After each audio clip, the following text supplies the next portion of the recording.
திருச்சிற்றம்பலம்.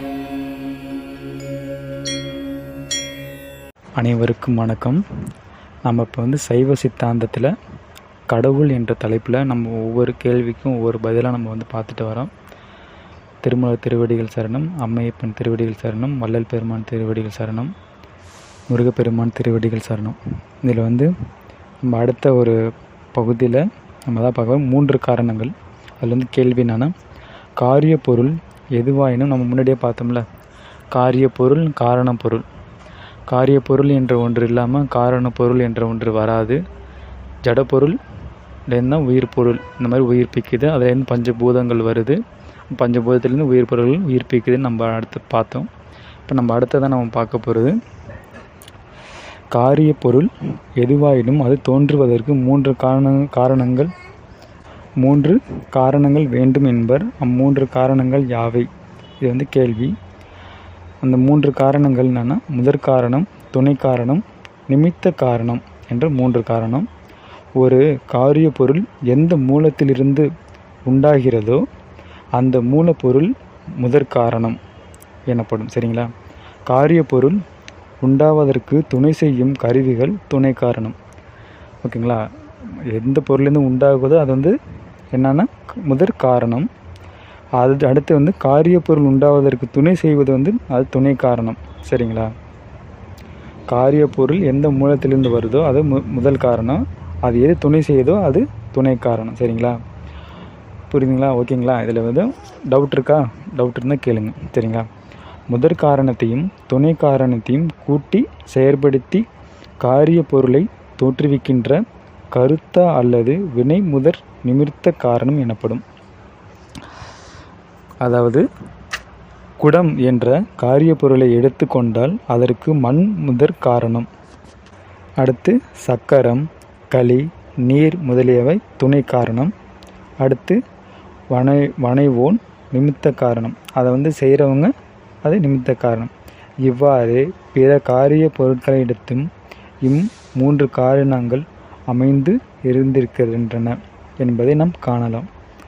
அடுத்து கேள்வி, நீங்கள் முன்னே கூறியவற்றிலிருந்து உலகமாகிய காரியத்திற்கு மாயை முதற்காரணம் என்பதும் இறைவன் நிமித்த காரணம் என்பதும் விளங்கின. எஞ்சியுள்ள துணை காரணம் அமைவது எது? அது கேள்வி. அதற்கு பதில், துணை காரணமாகிய சொல்லப்படுவன இறைவனது ஆற்றலாகிய சக்தியும் உயிர்களின் வினையும் ஆகும். துணை காரணம் என்னன்னா, ஆற்றலாகிய சக்தியும் உயிர்களின் வினையும் ஆகும். ஓகேங்களா? இதில் என்ன சொல்லியிருக்காரு? முதல் காரணம், உலகமாகிய காரியத்திற்கு மாயை முதல் காரணம். இந்த மாயையிலேருந்து நம்ம வரும்போது அதோட சக்தியும் உயிர்களோட வினையும் இரண்டாவது அது துணை காரணமாக நமக்கு அமையுது. உலகத்திற்கு முதல் காரணமாய் உள்ள மாயை இறைவன் நிமித்த காரணமாய் நின்று தனது சக்தியை துணை காரணமாக கொண்டு செயற்படுத்தி உலகத்தை உயிர்களின் பொருட்டு தோற்றுவிக்கிறான். இம்மூன்றையும் காரணங்களாகவும் இணைத்து கூறலாம். சரிங்களா? உலகமும் மாயாவதமும். அதாவது உலகம் உண்மையாகவே உள்ள பொருள் என்று சைவ சித்தாந்தம் கொள்கிறது. அதற்கு மாறாக உலகம் பொய் என்றும் கருத்தும் சொல்லப்படுகிறது. அக்கருத்தை கூறும் கொள்கை யாது? இது கேள்வி. அதற்கு பதில், சங்கரர் மதமே அவ்வாறு கூறப்படுகிறது. அதுவே வேதாந்த மதம் எனவும் அத்வைத மதம் எனவும் நாட்டில் வழங்கி வருகிறது. அதனை பின்பற்றுவோர் வேதாந்திகள் எனவும் அத்வைதிகள் எனவும் அழைக்கப்படுகின்றனர்.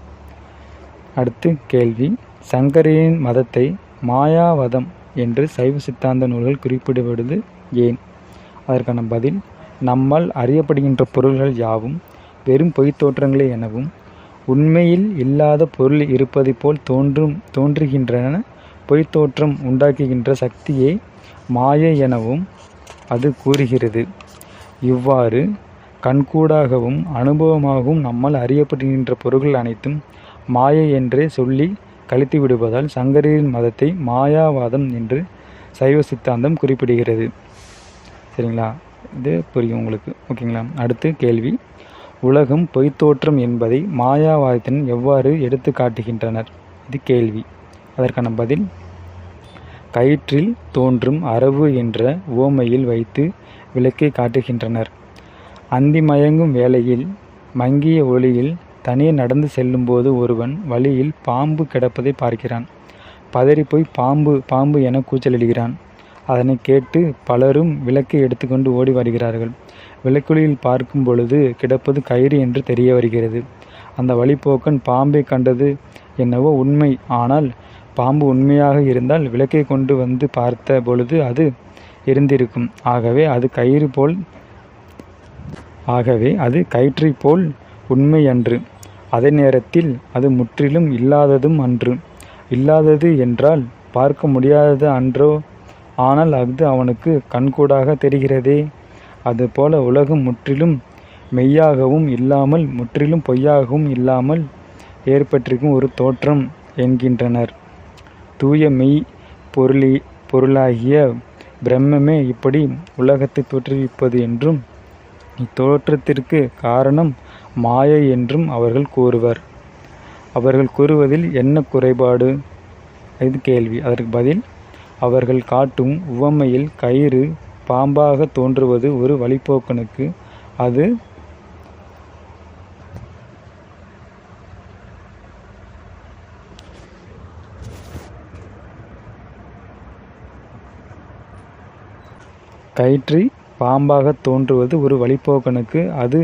அதுபோல பிரம்மம் உலகம் தோன்றுவது யாருக்கு என்ற கேள்வி எழுகிறது. அவர்கள் கொள்கைப்படி பிரம்மத்திற்கு வேறாக இரண்டாவதொரு பொருள் இல்லை, எல்லாம் பிரம்மமே என்ற நிலையில் பிரம்மம் உலகத்தை தோற்றுவது பிரம்மத்திற்கே என்றுதான் கூற வேண்டியுள்ளது. இது பொருந்துமா? மேலும் அவ்வுமையில் கயிறு போல பாம்பு ஓர் உள்ள பொருளே. பாம்பு அவ்விடத்தில் அப்பொழுது இல்லாத பொருளாகலாம். ஆனால் அவ்விடத்துமே இல்லாத பொருளன்று. அதனை முன்னே பார்த்து அறிந்திருப்பதால் கயிறு கண்டதும் அதற்கு பாம்பு உள்ள சில ஒற்றுமைகளின் வடிவம், வளைந்து கிடத்தல் முதலிய தன்மையில் ஒத்திருந்ததால் அது பாம்பு என்ற தோற்றமாயிற்று.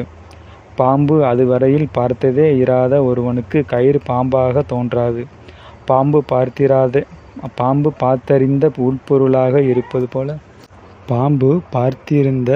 உட்பொருளாக இருப்பது போல பிரம்மம் உலகமாக தோன்ற வேண்டுமாயின் உலகம் உட்பொருளாக இருக்க வேண்டும். இவ்வாறு கொள்வது அவர்கள் கொள்கைக்கு மாறாகும். இப்படிப்பட்ட பல குறைபாடுகளை நாம் நிறைய எடுத்து காட்டலாம் என்று இதில் சொல்கிறாரு. அடுத்து நம்ம அடுத்த ஒரு தலைப்பாக சைவ சித்தாந்தத்தின் இதோட தொடர்ச்சியை நம்ம பார்ப்போம். தங்களுடைய எந்த ஒரு குறைகள் இருந்தாலும் நீங்கள் கமெண்ட் பாக்ஸில் தெரிவிக்கலாம். நன்றி, வணக்கம். இது தேடினாலும் கேள்வி கேட்கலாம். எதற்கான பதில் காணப்படும். கேள்விகள் பதில்கள் விளையப்படும். நன்றி, வணக்கம்.